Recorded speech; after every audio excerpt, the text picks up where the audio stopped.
This one is just for my bakery. So I'll post this there, I guess. I don't know. Anyway, hey guys, just some things that we're seeing a little bit that we want to either tighten up or just some reminders. I don't know why I'm slurring. My mouth must be tired of talking. Just things like that. Things to be aware of, to remember. One thing I want to change is I know that we bake a good bit of bread, but the variety breads are one thing, but if we have the opportunity to do it, I'm so sorry. Instead of standing them up, lean them back, I guess this way. Lean them back, on each other. And so it's at an angle, not standing straight up, especially though with the proof breads. Those are smashing. And so we don't want to fit in as many as we can. If we can't fit them all up, that's fine. Put them on the excess baked goods rack. But I really want to lean those back and not stand them up on end because nobody wants to buy smashed bread. Pre-orders, we did move the pre-order baked goods shelf. It is now in the prep room against the wall. So all pre-ordered baked goods go right there.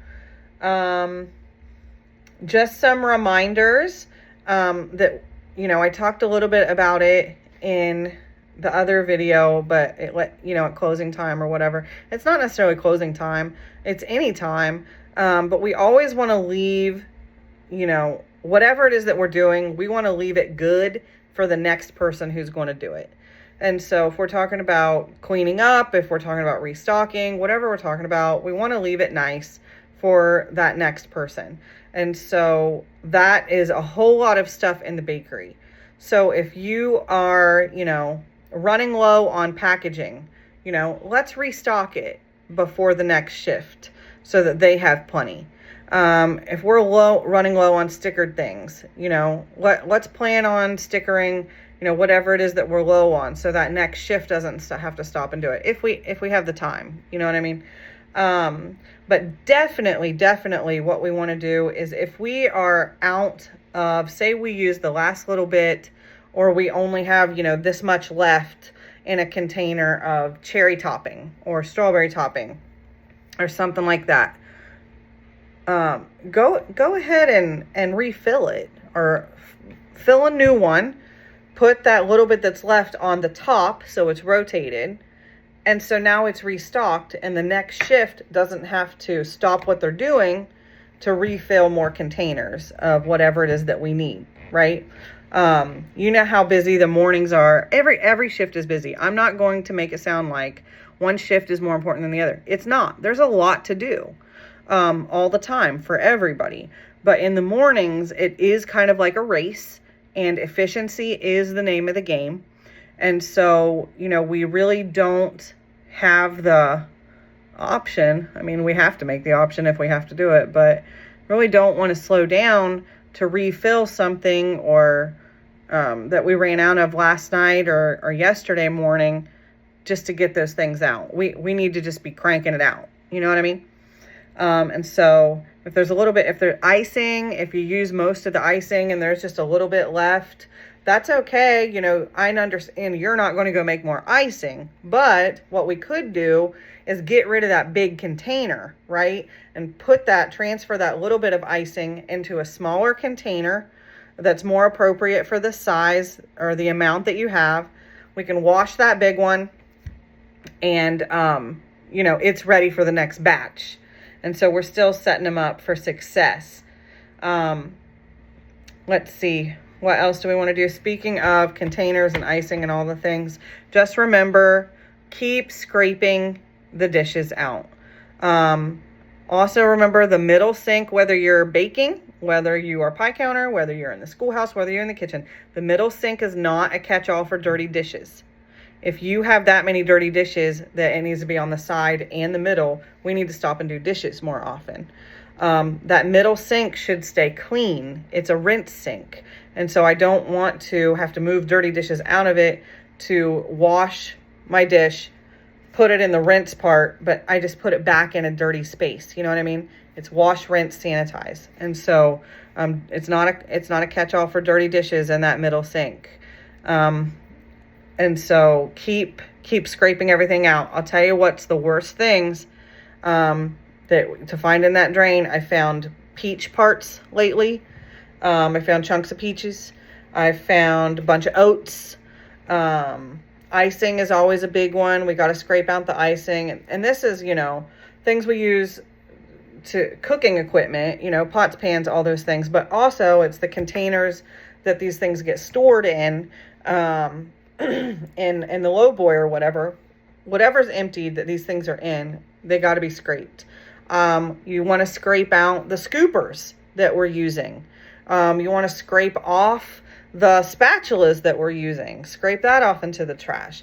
We really have to take care of our systems a little bit more. And so keep being mindful of that. I know that we keep saying it, but we also keep seeing the things in the sink and in the drains though, So anyway, another thing that I just wanted to talk about a little bit, no matter where we're at, I understand that we can't do a full on top to bottom, sanitizing, clean every single day.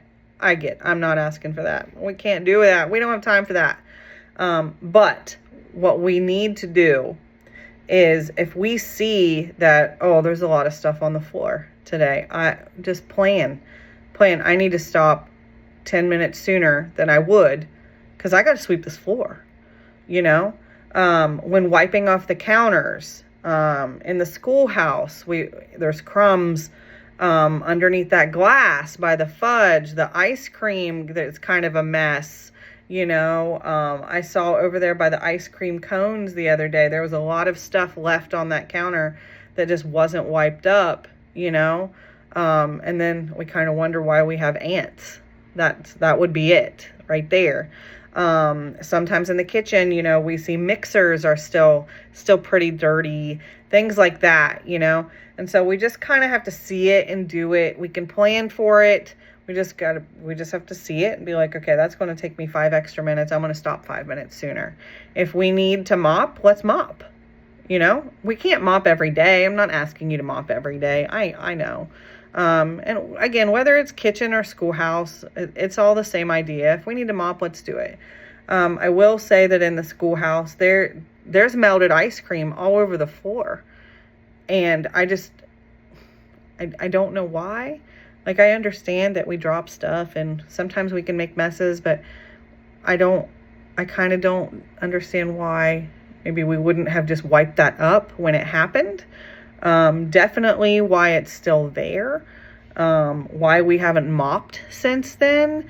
And it doesn't matter who did it. If somebody made a mess, we're all going to try to be responsible and clean up that mess, but maybe I did that and then I forgot about it. That's real. I'm human, and so the next person, when they see that, they're just going to be like, well, I've forgotten things before, but I see it now, so I'm going to just go ahead and clean that up. I feel like a lot of people have seen that and it's still on the floor. You know what I mean? And so, not that I'm making this whole thing about ice cream on the floor, but it's just a good example. I think there's a lot of examples like that we could use. And so I think we can just be a little bit tidier, a little bit cleaner, more hands, less work, all the things. And we have the time for it. We have the time. If we're like, when, Katie, we don't have the time, we should do other things sooner then. If we're just talking about closing time, we do not have to wait until close to do inventory. I would actually prefer you didn't do that, right? Unless we are slammed with ice cream or something like that. Customers are number one. But unless that, we can start inventory at 20 to 7, 6:30. We can get that done to get a really good, accurate inventory, and it's done. 7 o'clock, we close, but we're going to lock the door 7:05. We're going to have a closing huddle. So realistically, we're going to start counting on our register at 7:10. While one person's counting out, the other person is, putting fudge away and cleaning that counter off, finishing up dishes, that kind of stuff. And that's going to take us until 7:30, maybe 7:40. And we still have, 50 minutes And so we can get the vacuum. Let's vacuum those rugs, sweep the floor, double team it. We could probably get mopped, but also if you notice that, oh, the floor's dirty, I'm going to have to sweep. Well, let's sweep the rugs before closing. Let's sweep the floor before closing. Is it going to be absolutely perfect after that? No, but I don't need perfection. I just need it, 95%, not 95, And so we can do those things earlier. So there's time. We got time. So anyway, that is about cleanliness. We just saw, and we've been super busy, and I totally acknowledge it. We've been super busy. But we're upping the staff. We're upping the amount of people here. We have a ton of people here. Sometimes people, everything's done and we're like, what do we do next? And so I feel like we can totally get all that done. But anyway, I just want you guys to keep that stuff in mind. Let's set up the next shift for success. Let's be responsible with what we're doing in our areas and our cleanliness. Let's restock for people so that other people don't have to come in and do that before they even get started on their shift, right? So anyway, just wanted to share those thoughts. Everything is good, and lean the bread. Lean the bread. Don't smash the bread. Okay, love you. Bye.